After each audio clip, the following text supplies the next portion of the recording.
the first step of every innovation process that we recommend is setting that strategy and particularly creating a set of, we call them screening criteria, or just checklists, guardrails to say, here's the playing field where we can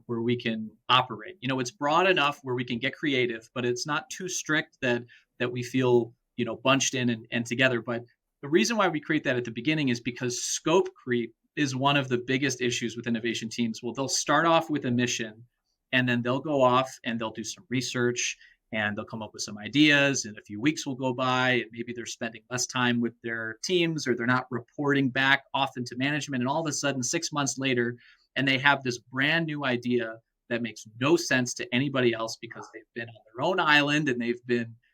coming up with their own ideas. And so to prevent that issue from coming up, we have two things. One is that set of screening criteria to say, at the beginning, when we come up with new ideas, here's the set of